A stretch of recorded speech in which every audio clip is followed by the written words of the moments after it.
My prior to videos, I was talking about how I was sexually abused for 11 years since I was 3 years old until I quote quote opened up my mouth when I was 14. What a disaster of life I have lived. I'm talking not talking about drugs or anything, but talking about moral support, family support, all that crap. I don't know what that means. I don't know how I've been able to make it this far in life without being vicious, without being a prostitute, a drug addict, an alcoholic. I really don't know.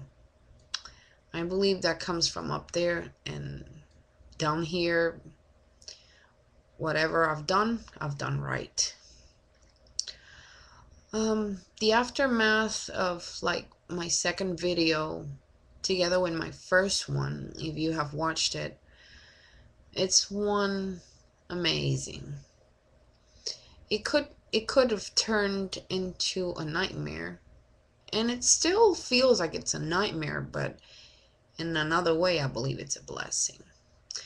I got divorced. I remarried before, right after that second video, a couple of months later. And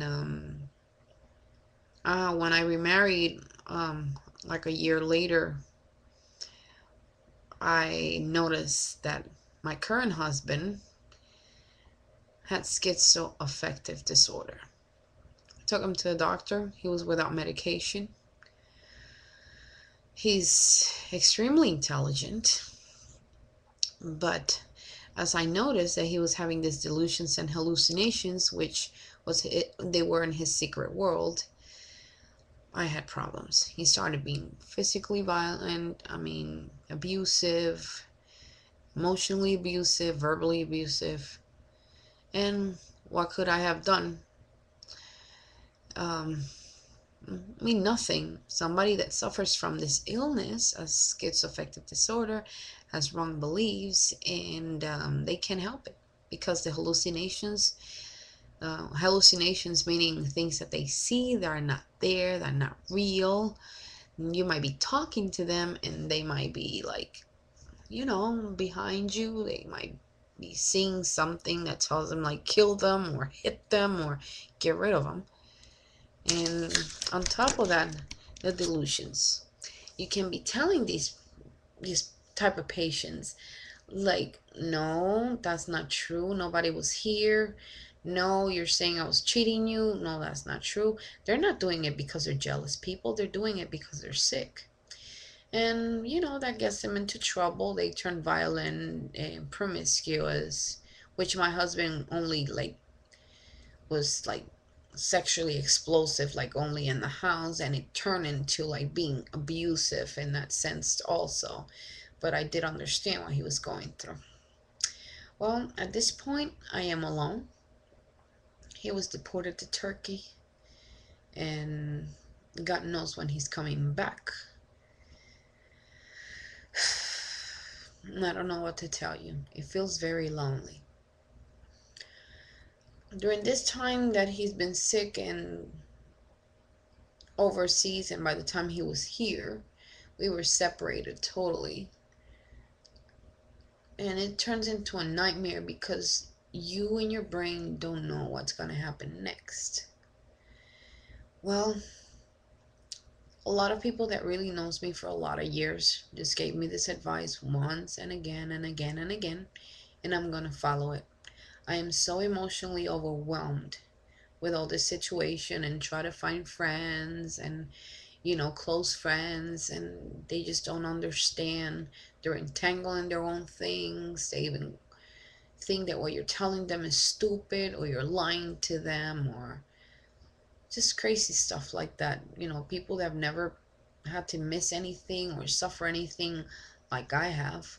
So I haven't found anyone equal. I decided to lock myself. I received this advice from my son, who's 16 years old.